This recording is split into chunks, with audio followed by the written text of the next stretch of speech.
Was there any like part of you like, man, like I wish I would have had a different experience?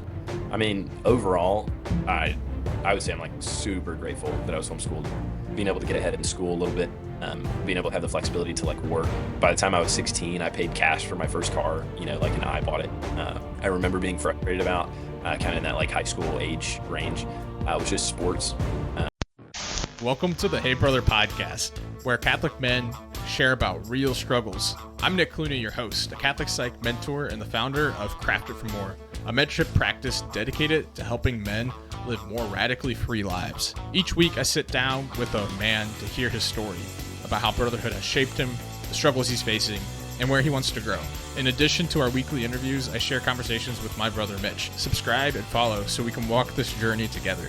We want your help to build a stronger, authentic Catholic brotherhood.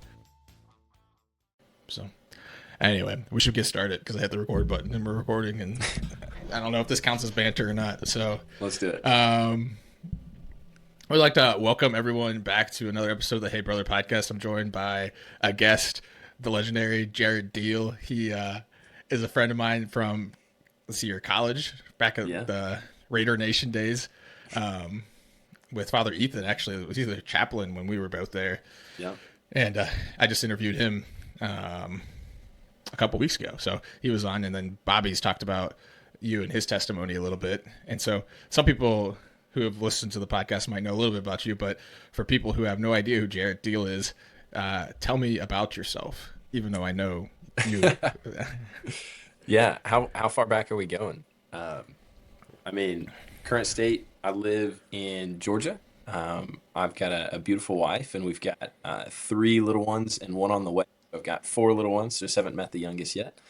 And they are 4, 3, 2, and then we're due in June. We've got a golden retriever. Yeah, live down south. It's an amazing time. South, and that's your roots too. You come from the South, right? Kind of.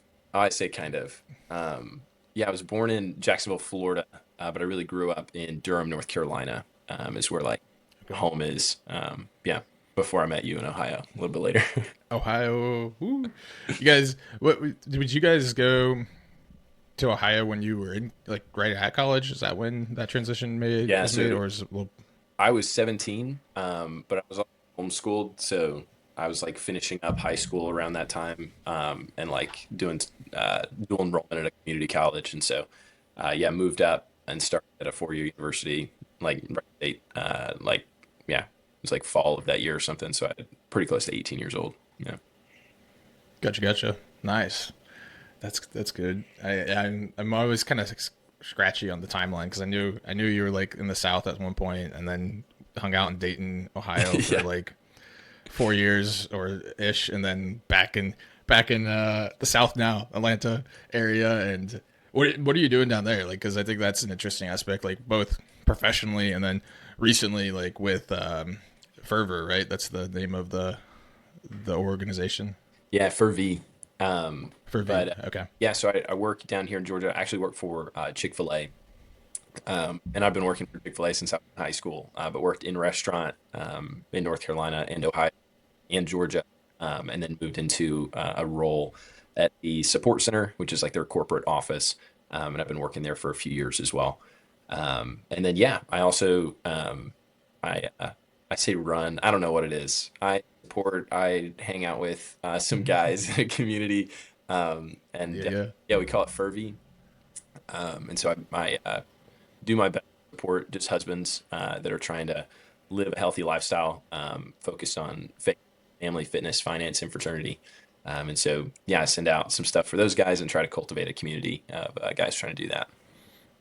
Yeah, I want to hear more about that. I'll probably ask you to like say more of that towards the end of the podcast, and people can plug in and figure out like, because it's an open invite, right? You're like kind of like any guys, any men are like looking to do life better, come on, like the journey. Yeah, you got it. Absolutely. Sweet. Okay. Yeah, I'll ask you about that. But yeah, like I think, how did you get to where you're at now in life? Married as a husband with 3 kids, 1 on the way, working for Chick-fil-A, one of the big wigs for Chick-fil-A, And now it's like, how did you get there though? Because it's like you started off as this homeschooler, which like I'm always curious what homeschool life is like. Yeah. And like I'm sold on it a little bit. I think COVID changed people's opinion on that quite a bit. Yeah. But yeah, where like take me through that. Like, what's the story of Jarod Deal and getting to where he's at in life now? Yeah.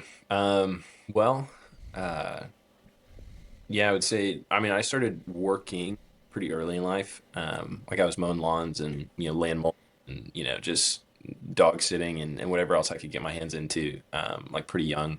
I was 10 or 12 where I was like mowing neighbors' yards and making money and doing that. Um, and then, yeah, when I was 14, this is when I started working in restaurant for Chick-fil-A. Um, a couple things. One, I think it was like one of the only places that you could actually get hired young. And so that's one of the reasons I think that. Yeah. But my family went there all the time too, so we liked that restaurant, and so yeah, got brought on there. Also like lifeguarded during summers and stuff like that. I was a swimmer up until right when I started college, so I swam summer league and winter leagues as much as I could. Um, but yeah, so that's kind of like the work part in North Carolina. Like I said, I was homeschooled, so I'm one of seven, so I got six siblings. And I think my mom started homeschooling really because my older brother just really hated school. There was something about it, Yeah. and it was just like school shouldn't be something that you hate, and so we're going to try to figure something else out. So Yeah. yeah, by the time I started school, my mom was homeschooling us, but we got involved with some like really good co-ops and things like that. Some of my best friends, or people that we took classes with and did stuff, through I don't know, like middle school, high school age stuff. But yeah, towards the end of high school, so I suppose you could say like junior, senior year. I don't know exactly how that works. When you're homeschooled, the years kind of mesh. But I Yeah. was dual enrolling in a community college, so Durham Tech in Durham, North Carolina, which allowed me to knock out like quite a few college credits while I was still in high school. And so Hmm. when I was 17 and we moved to Ohio, I did one full semester remote or like virtually when we did that move. Okay. But by the time I finished that is really when I graduated high school, you'd say. I was like 6 credits away from an associate's degree, Oh wow. just Dang. because of like how that worked out. And so, yeah, very blessed to be in that situation. And then moved to Ohio, which means I only had like 5 semesters left of school ish. And so that's what I did at Wright State. So enrolled there that fall, and then spent 5 semesters there. When I moved to Ohio, I wanted to stick with Chick-fil-A, so I did. I interviewed a couple operators up there. I say I interviewed. So Chick-fil-A, each restaurant is independently owned and operated, which means that they Okay. have kind of their own little culture to them. Standards are the Hmm. same, quality's the same, but they're just a little different in the way they operate. And so I met with a couple people that operate different locations up there, and found one that I liked, and he was willing to bring me on, and so started working for him. I was a training director for him for a little bit, which meant that I handled like applications and onboarding and ongoing training and that kind of jazz for him. Nice. So I did that for a little bit towards the end of school. So I was living at home. I was commuting to school, which it was about a 45-minute drive one way. And then I was also working full time as a training director at the time. And so working full Dang. time, going to school full time, commuting 45 minutes to school. Um, and I cared way more about work than I did about school. And so I had a semester or two where, yeah, my grades dropped like a good bit. Yeah. And so, yeah, me and my operator, we sat down and it was basically like, dude, like you kind of got to focus on school for a little bit. And I was like, yeah, yeah, like I know that Yeah. needs to be the part. That being the case, there wasn't a great way for me to stay at that restaurant, and like cut down my hours of responsibility. And so we decided that it'd be best for me to really experience something outside of Chick-fil-A as well, which I hadn't done Yeah. yet. I'd been with Chick-fil-A forever. And so, yeah, decided to I worked for a place called Johnny's Italian Steak for a minute. And then I worked Nice. at Texas Roadhouse for a little over a year. And I love Texas Roadhouse, by the way. Raving fan of those guys. Yeah. Yeah. Yeah, they do good stuff. they they could become a sponsor of the podcast at this point, just because Bobby and I talked about Texas Roadhouse for a little Yeah. bit too. Yeah. So Yeah. It's good stuff. yeah. So Wait, so like, let me roll back just a little bit. So sure. you homeschooled, one of seven. Yeah. You second oldest, right? Yeah. I've got an older brother. Yeah, older brother, and so he didn't like school. So mom's like, let's slow things down and let's try something different.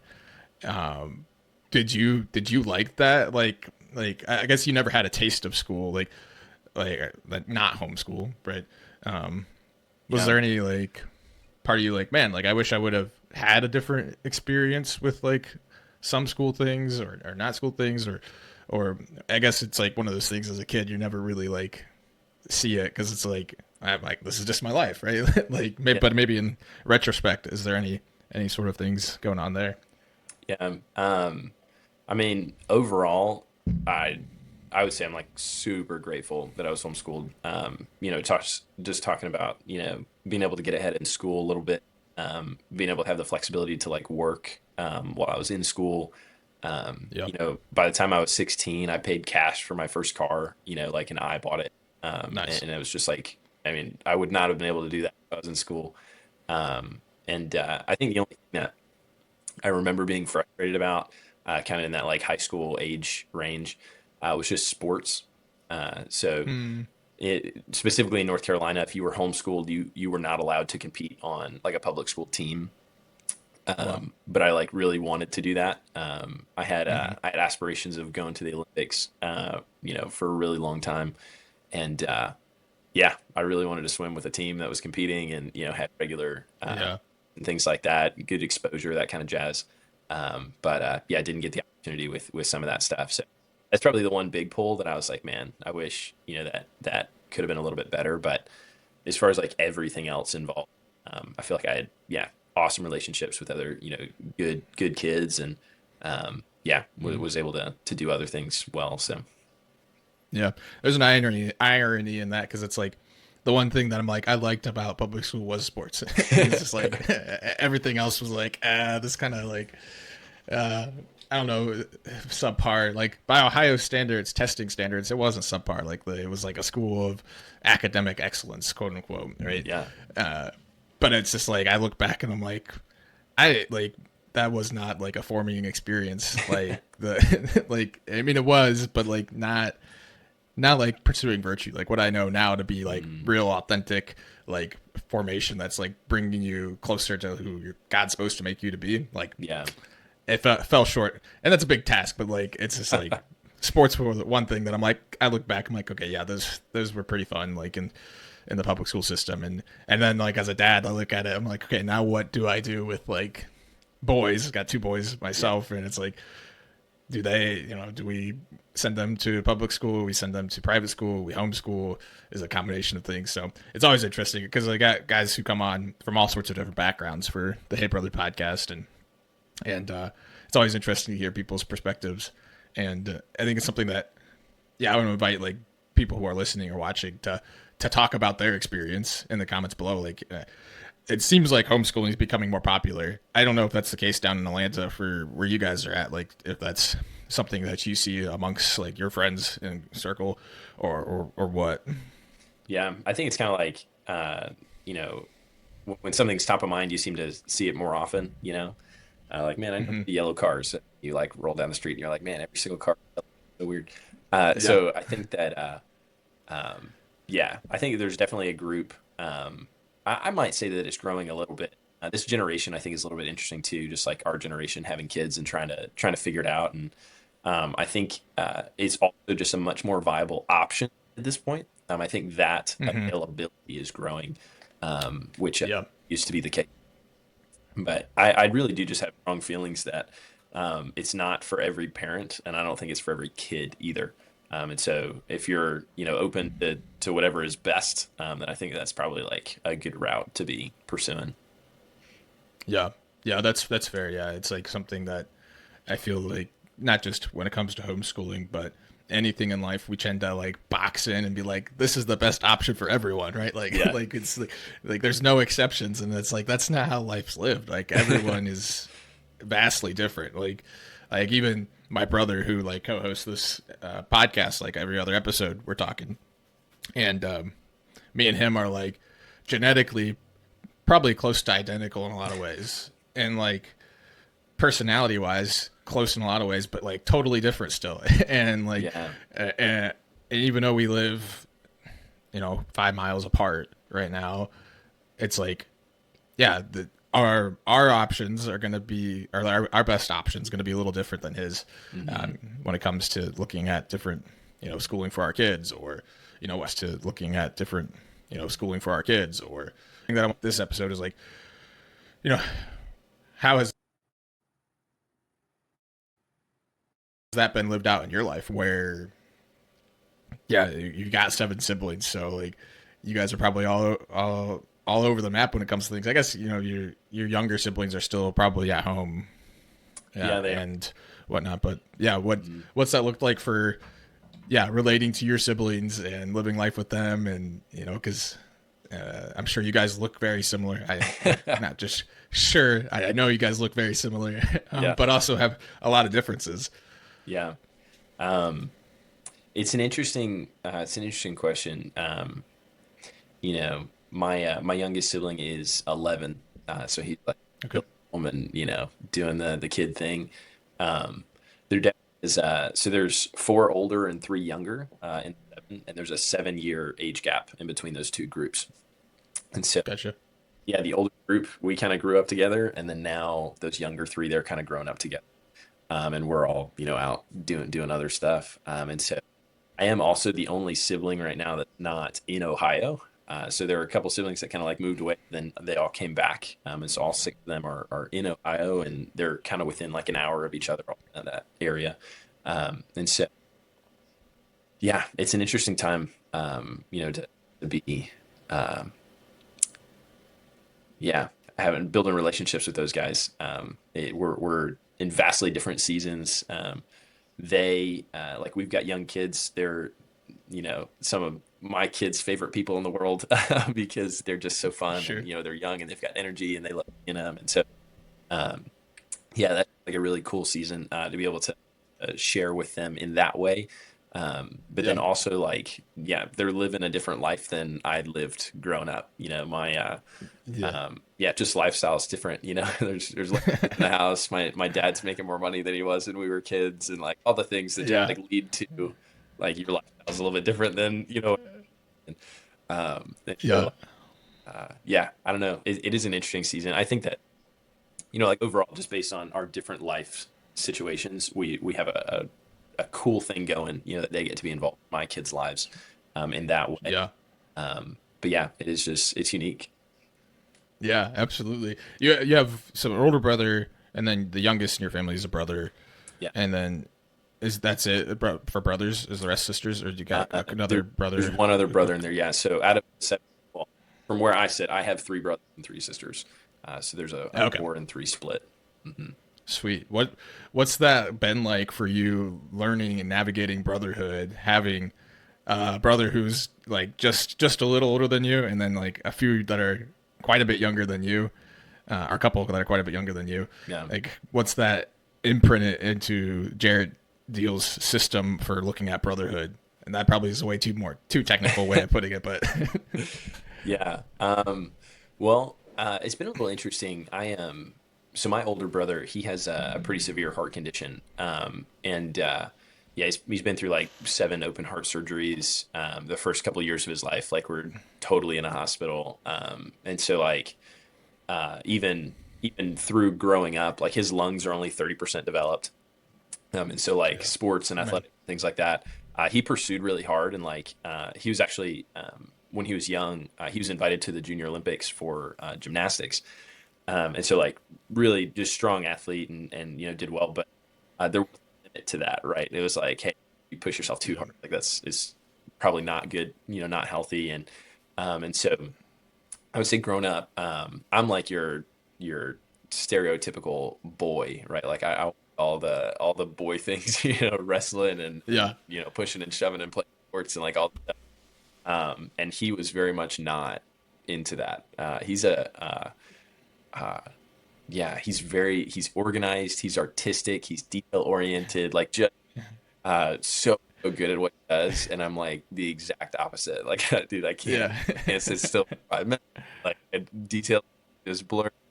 And yeah, we were very different. Like, kind of grown up. I think we had like a good relationship, but not like um, yeah, like there was just that for lack of a better word, just like that physical, brotherhood that I think I desired a bit.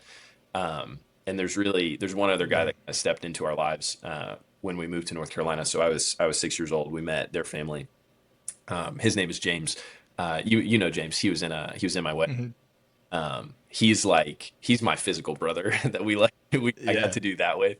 And yeah, we kind of grew up in that way. So um, yeah, and then with the younger brothers, yeah, it's still a tough thing. Like they're in a different season, and so Yeah. it's and they're also just so young, compared to where I'm at, and so it obviously they are my brothers, but they feel more like um, I don't know, like nieces and nephews. Like there there Sure. is a gap there, that just like feels a little different, because we didn't grow up together. There's not that solidarity. Yeah.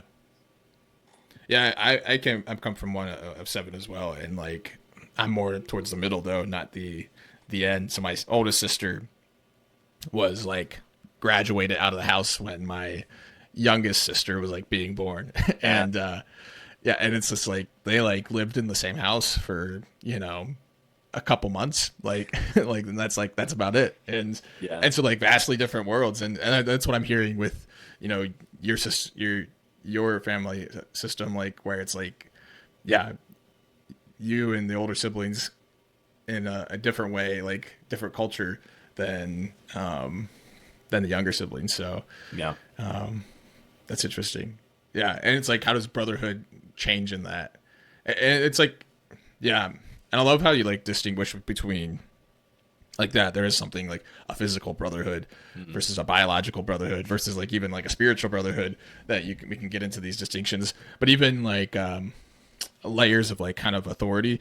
I don't know if it's you. Like I was talking about this with somebody else who's talking about like discipleship as like a brick wall and like how you have like bricks that are like on the same level as that brick wall and then you have bricks that are below it and above it, right?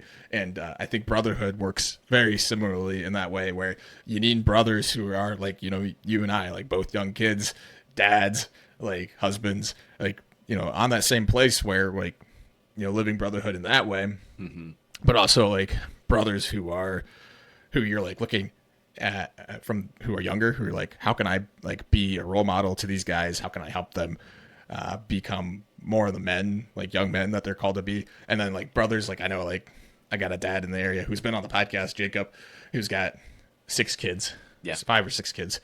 And it's just like, and he's been doing the dad thing for a long time, and yeah, it's like, what I need you in my life because I don't know what I'm doing, right? Like, right. and Yeah. to have an older brother in that way is nice. So, where have you experienced that? Maybe not just like in the nuclear family, but just in life in general, like those different layers of brotherhood.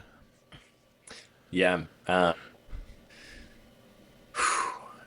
Yeah. I mean, they're kind of all over the place. I mean, to be honest with you, like it is an area I need to grow in, like building relationships with guys. Especially ones that like are further ahead than I am. Hmm. Yeah. I've been telling Brianna, my wife, for like years, like I need a mentor. Like I need someone to look up to. I need someone I spend time with, like that kind of jazz. And I really like haven't found someone to do that with. And so um, yeah, I don't know. It's definitely a gap in the upward direction. I think in the downward direction um, is a place where like I spend a decent amount of time. I actually like Sure. enjoy that quite a bit. I think so. When you work in the restaurant, especially at Chick-fil-A, there's just a young group that tends to work there. Majority of our staff is under 22 years old. And so there's like a good group of high school, college age, students that that are working for us, and just being able to spend time with them, and speak into whatever they've got going on, I think is something that I've always enjoyed and desired to be in my life. And as I've kind of gotten a little older and progressed into the next stage of my life, just being married and having kids and starting that journey, I found that there's quite a few people that are right at that, like just before that stage, like getting engaged and getting married and, Yeah. and trying to figure that stuff out. And that's really like, that's my group. Those are the guys I care about a lot and, Yeah. spend a lot of time with. So, in that way, I feel like I have a lot of exposure and good people, surrounded in that group. And then, Hmm. yeah, Brianna and I have been able to find a really good group of people in our similar life stage. When we first moved to Georgia, this was like, so we moved to Georgia, and 9 months later we got married. And so it was like right in this transitional period of like, hey, we're about to get married. And she was a focused missionary. And so she came down like 5 or 6 months after I moved to Georgia. She lived with her family until we got married. And so we were an hour and a half apart for like 6 months while we were prepping for a wedding. And anyway, the whole thing. But in that season, we like came down, we like got married, and we met a young adult group pretty early on. I was just involved with a church. Someone invited us to it. And those are the same people that we hang out with now. And Nice. they're all married and have kids now. And so like we're in this like sweet, like we're all progressing together. But that's been a really good thing for us too. Yeah, that's awesome. It's so good to have like some community that you can share life with, like that's in the same stage of life, and that's yeah, it helps elevate like life. And I was talking with Renee about that. Where it's like it's gonna make life a lot better at times. It's gonna make life harder too, because like when you share more authentic community, more authentic brotherhood with people, it's it's good because it's like I'm happy when you're happy, but then like man, when you go through something that's kind of shitty, like that hurts, and like Yeah.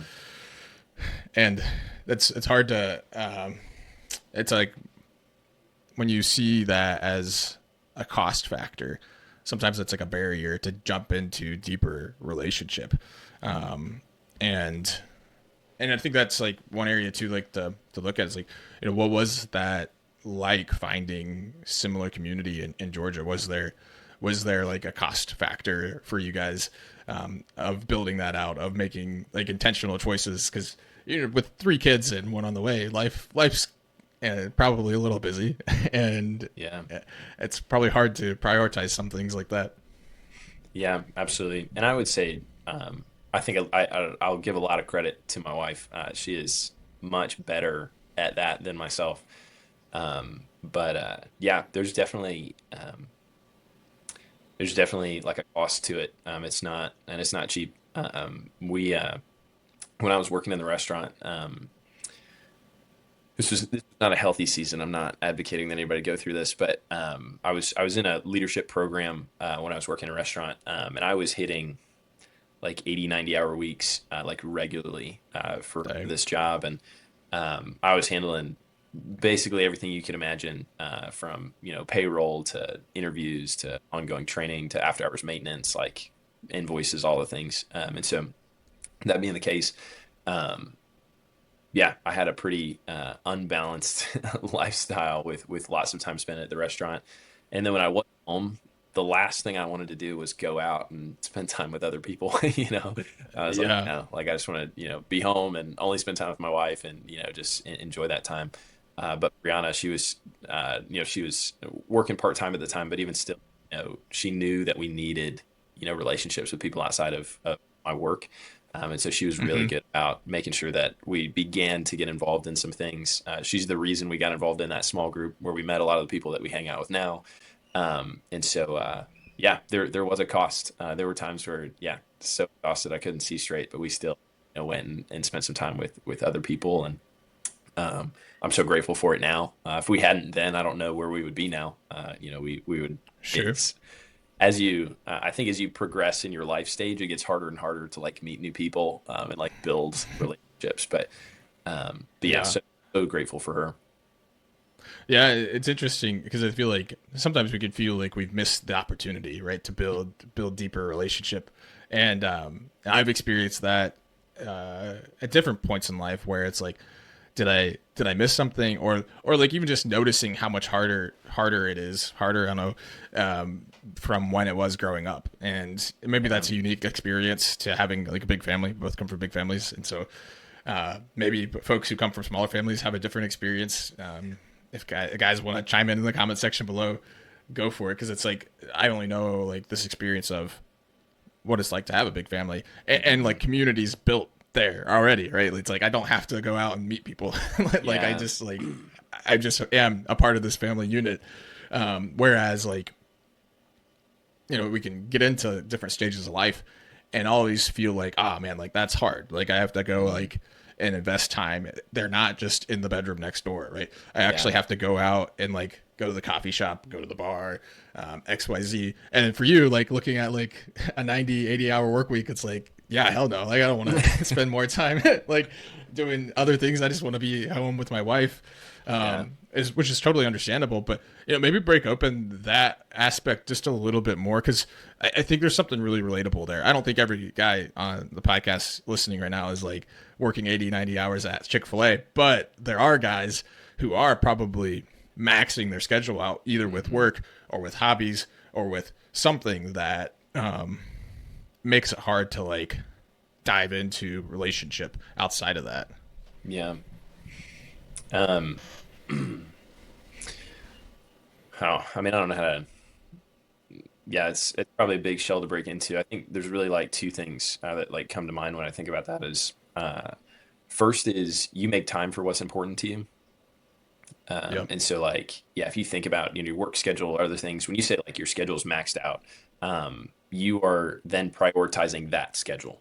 And so you Mm, have, there are times at which you feel like you don't have control over that, but you really do. And it yeah. takes some good perspective to kind of reach that place. But you do have control of your schedule, you do have control over your time. And if you need support in figuring out how to like make that shift into what you want it to be, like there's tons of great resources out there. But when you start to take ownership of like, okay, this is my schedule and it's because I've allowed it to become this, or I intentionally am making it this. And so, if are able to take control, and then past that, if you know through that, like I do have control over this, I can make a change in this if I'd like to. Then you start towards like what is important to me, like Yeah. where do my priorities lie? What do I want to be true about, me in this season, me in my life? Like, what do I want to be true about myself when I die? Like, where, like, we could push this all the way to like, who do you want to be? And if you do some real soul searching, some real digging there, then I think you'll find where you desire to put your time. And so for me and Brianna, we were probably, I don't know, 18 months into marriage, 2 years into marriage, and uh, I read a book. Um, I'm pretty sure it was the seven book, the 7 Habits of Highly Seven Effective Habits. People. Yeah, one of those habits is like begin with the end in mind. And he does a great job of outlining like kind of what that looks like. But at the time, I became really convicted that we needed like a family mission statement. That like, hey, as a family unit, Nice. like what do we want to be known for? What do we want to do? With our time. And so I took Brianna. We had our first kid already too, so we took him. But we went to the beach. We went to Savannah, and we spent a weekend. The point of the trip was to focus on that, like our family mission statement. Okay. And it's still not perfect, but really break it down to is like we want to be the type of family that like is pursuing the Lord well, like strong stewardship, pursuing excellence in what we do, like using the talents that the Lord has given to us, like pursue Him and multiply those. And then on top of that, we want to be a family that invites others to do the same. And so Mm, that being the case, that was like, okay, well, if that's true, if we want that to be true, then we have to invite people into our lives. Like we have to consistently have yeah. relationships with other people, and we need to, have that exposure. And so that being the case, at the beginning of each year, me and Brianna, we look at, what do we want this year to look like? What kind of goals we want to pursue? We use these lenses. These are the same lenses that I use for the men's group that I run. But we talk about faith, we talk about family, we talk about fitness, we talk about finance. And so it's like, okay, what are our goals in these areas? How are we going to pursue that? And several of those things are like, hey, we're going to reach out to somebody once a month that like we don't normally talk to, someone that's outside of our natural interaction sphere. And some of these things are like, we're going to invite a family into our house once a month. Like we're going Yeah. to intentionally do this, so that we know that we're getting closer to where we'd like to be. So, sorry, those Yeah. did answer that, but those are kind of my thoughts No, in the area.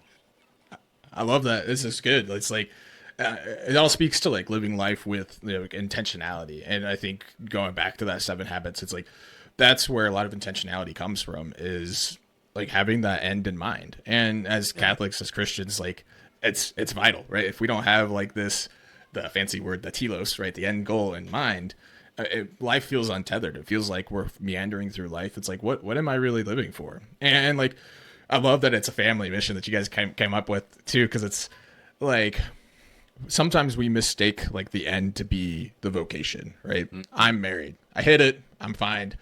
We'll just go through life and try the best to like help my spouse, my kids get to heaven, which I mean is good, right?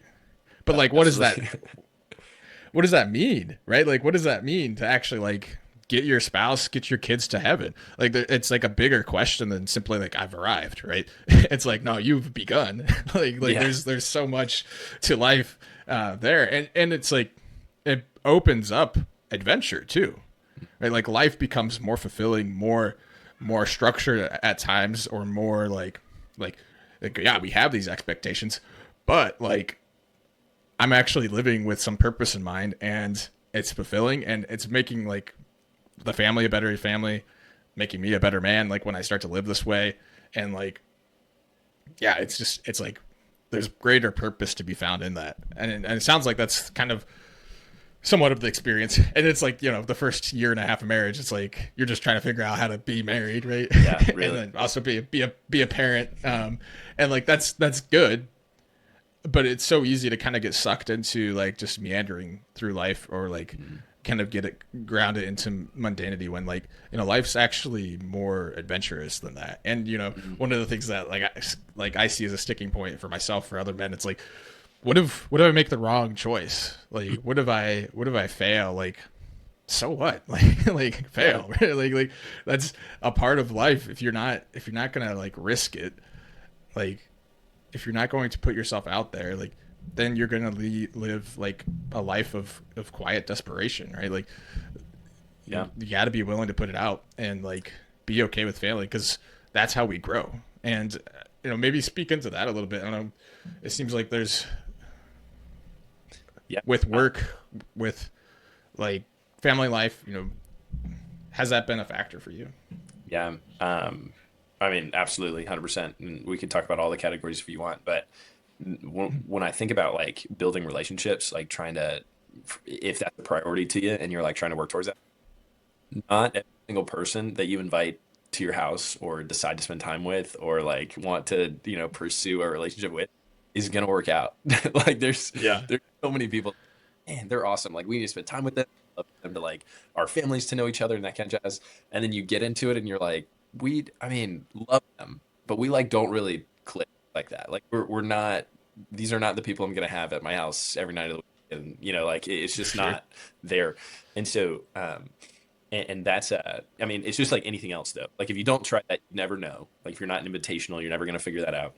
And then also, if you don't continue to pursue that, then you're never going to find the people that do like fit in that category. That Yeah. like families do just like get along and you like want to spend time with.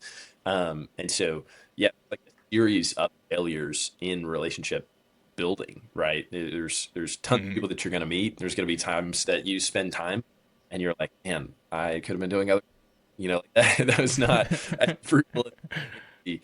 But like, yeah, just being okay with like, it's not going to work out every time. And like, I still have to be invitational if I want this to be true.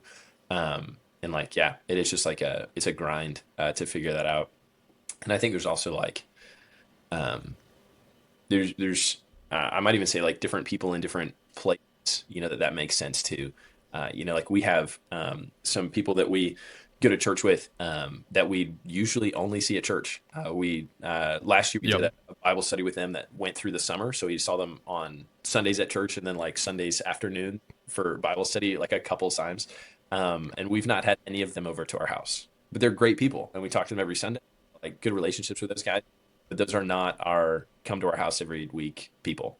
We have other people that we do that with, that, go to Hmm. church that we like just met, and have built a different relationship with those guys. But I think that that's okay. You're going to have different, I guess, layers of relationships.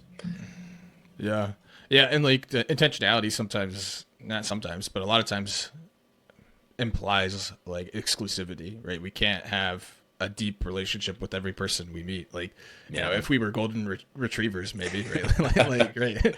Every single person's like that best friend, right? But that's not, that's not the case for us. Like, we have limitations, and it's okay to honor those limitations. And then be okay when other people choose to honor their own limitations and say, no, thanks. Right. Like, Yeah. but I thought this was supposed to work out. like, and, Yeah. there's like I forget what sitcom I was watching, but it's like where like the couples are going through stages of grief because they're trying to make couple friends and it's just not working out. And it's just like, Yeah. we just want people to be our friends. And like, that's real life. It's like, sometimes it doesn't work out. Sometimes there is like you put the invite out there and it doesn't get accepted. Yeah. And that you risk that every time, like when you go to, whether it is like as families, or as like an individual, like asking other men to be a part of your life. That's a reality. Like, but at the same time, you're risking like greater relationship, one side, like maybe rejection, the other side, man, life could be really good. And it is persistence. And sometimes it's like, you got to keep picking yourself back up and keep making that ask, Mm-hmm. and know like it's going to be okay. In a lot of ways, that's characteristic of any change in life. Have you read Atomic Habits by Sure James have. Clear? Yeah. Mm-hmm. Okay, yeah, great book. One of the things he talks about is like the valley of disappointment, Mm-hmm. and so he's like talking about the change graph, and it's like this It's a J curve. Yeah. exponential, Mm-hmm. exponential, J curve. Sounds like something that could have been your nickname growing up, but but that's probably what J-Rod or something like that. It was, yeah. Everybody Childhood called me nickname. J-Rod growing up. Yeah. J-Rod. Yeah, yeah. Easy Jared nickname, J-Rod. Yeah. There you go. But the curve, right, from James Clear's book, he talks about like there's this valley of disappointment before change really takes off. Like Mm-hmm. it feels like you're going nowhere, or maybe making like the tiniest steps. And the same could be said about relationship with guys, or even relationship with the Lord and prayer life. Yeah. It's I like mean, the slow, it's anything. steady. Yeah. When you decide Yeah. to diet, when you decide to get to the gym, when you decided like anything you want to do, it's all the same. Yeah. Yeah. Yeah, absolutely. I think maybe there's a tie in here. I want to ask you a couple things before we wrap up, but like a tie into like what you're wanting to do with men, husbands in particular, with not fervor but fervy, in that, and then also like a question that I love to ask guys is like, what's an area of life where you feel like the Lord is asking you to grow in, because it's always meritorious. It's always beneficial to me to hear that from another man, but also the guys who are listening, like, we're all striving for more. We're all works in progress. And Yeah. the more we can acknowledge that and not beat ourselves up over that, like the better. And just like see other men striving for more, striving for excellence in different ways. So which of those do you want to tackle first? Yeah, we can kind of move in order if you want. That's fun. I think that's good. Yeah. So yeah, let me talk about the group a little bit. So fervy, it stems from the word fervid or fervor. It's got that the stem, and yeah, it's like this reverence or respect, or if you look at fervid specifically, it's like a passionate enthusiasm towards whatever the thing is. So if you're like fervid towards something, and so fervy, it just stems from that, but it's not a word in any language. And so I Yeah. felt like I might be able to build something around it. But yeah, that was my goal, was to have something that, like, that's how I want to feel towards this. And I would love anybody that interacts with it to also feel that kind of emotion towards what we're doing. But really got to this place where, like, it's a little bit twofold. But I started to think about like the people that I care about, the people that, the types of conversations that I love having, that I would never get bored of, and always fill my cup when I get to have them. And those are a lot of conversations around like taking action, pursuing excellence, fulfilling the Lord's purpose for your life, like taking charge of what you have the ability to take charge of and really make a difference. And specifically with like men, I think there's a huge Yeah. category of men that like want to do that but don't know how, or are scared to take action, or haven't been challenged in that way. And I love challenging people in that way, to be able to do that. And so the first bit, I think that kind of led me towards like, hey, how do I perhaps begin to look towards building something like this. And the secondary piece is just selfishly for me. So I'm a competitive guy. I love competition and like having a competitive outlet. And then on top of that, I want to be challenged in all of these things that I want to pursue anyway. It's like when someone says something that is true, and it just like hits you in the gut a little harder than than and you're like, oh man, yeah, I know, like I need to be doing that. And so I'm just thinking through like, I know there are things that I want to pursue on my life, and I want to spend time on them and really be challenged in those ways. And so I don't think I'm the only one who's in that category, that like really desired that, but like doesn't have, the route accountability to do that well. And so Ace just started gathering a couple guys together, and I started publishing weekly challenges. And so what I do is on Sundays, I publish 2 challenges a week. One is a fitness challenge. For me, fitness has kind of been the unlock for all of the other things that I want to do well in my life. I think it's a strong discipline staple. And then on top of that, it just is, it seems to be the unlock for the other ones. If I'm doing well in that category, I tend to be doing better in those others. And so I felt like it was important to have consistency there. And so I do a fitness challenge every week. And if you decide to participate and compete, I put you on a leaderboard, and you can compete with other guys that challenge that week.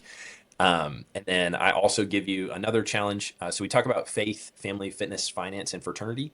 And so I hit fitness every week, and then I'll hit one of those other 4 categories as well. And I call that a healthy husband hero challenge. And so you'll get something to challenge you in one of those other aspects of your life. And really the goal there is just to encourage you to build strong habits around those other categories. And so, some of the things that we've done so far is like, this week you're going to pray with your wife 5 minutes every day. And so it's like, oh man, if I'm not doing that, I should probably start doing that. If I am, right, I would love for this to just be a habit that you do all the time. Kind of gets you started on like, hey, there's some accountability with that. Here are maybe some recommendations for some habits you might want to get started. If that's important to you, if you want that to be true, then you got to be doing it every day. So anyway, but yeah, that's what I'm doing. That's awesome. Yeah, I know I need to get on the leaderboard myself. I get the weekly challenges, and it's just like, maybe the self-doubt, or not self-doubt, but the minimizing parts, the voices like, well, like maybe next week, and like that starts to work in my head. I'm like, nope, it's like it has to be an hour, never, like you can only live one day at a time. And so it's great that you're doing that. I think men respond well like to that competitive challenge in a lot of ways, but then it's also like, it's not just about the competition, not just about the fitness. It's about living like life better as a man, and like good to have these challenges. And I encourage men who need some sort of format to like help them grow in virtue, help them pursue excellence, to check out Fervor. It's Fervy. It's just in my head. It's Fervor. It's like, I know I see it spelled out, and I still say like Fervor. Yeah. What's the best place for people to connect with that? So you can go to our website. It's fervy.us. I couldn't get the .com, so awkward. Fervy.us is our website, and you can sign up. You can get your email and phone number in there, and I'll send you challenges every week and give you updates and put you on the leaderboard and that kind of jazz. We've also got a Facebook group if you're into that. It's called the Healthy Husband Initiative on Facebook. So if you look us up, we've got a group of guys on there as well. Those are the 2 places. Sweet. I'll throw both those down in the show notes so you guys can click on that and get connected. Before we end things, what's one area that you want to grow as a man, as a husband? Yeah. I think, so I did a challenge a couple weeks ago, and it was a no phone zone challenge. And what it was like, when you get home or when you're with your family, you put your phone away for at least 2 hours. And so like pick a time zone that's like, hey, 5 to 7 or 6 to 8 or Yeah, 6 to 8. I was like 2 hours. Yeah, I should do some mental math. But anyway, but like pick 2 hours and like when you get home or whatever, like put your phone away. This is gonna be like dedicated time that you are intentional with your family. And that week, it was so hard for me to do that. And I was Mm. like, why in the world is that so hard? But then on top of that, so we've got a trampoline out back. And that week, when I got home, my kids were on the trampoline like every single day. And so what I did is I got on the trampoline with my kid, like that Yeah. whole week during that time. We just messed around and stuff before we went and made dinner. And when we eat dinner, we ask them, like, hey, what was your favorite part of today? Like what was exciting to you? What was fun? Mhm. And all three kids every single day that week said being on the trampoline with dad. And it was Yeah. like, really, like that was the most exciting thing you did today, which just like dad came home and we jumped on the trampoline for a minute, before we did anything else. Yeah. And it was just so it was eye opening for me. Yeah. Dang, like prior to that week, I guess I wasn't really spending intentional time with the family. When I get home, I'm still on my phone or doing work stuff, or like there's just something else going on, even though I'm Yeah. physically at home.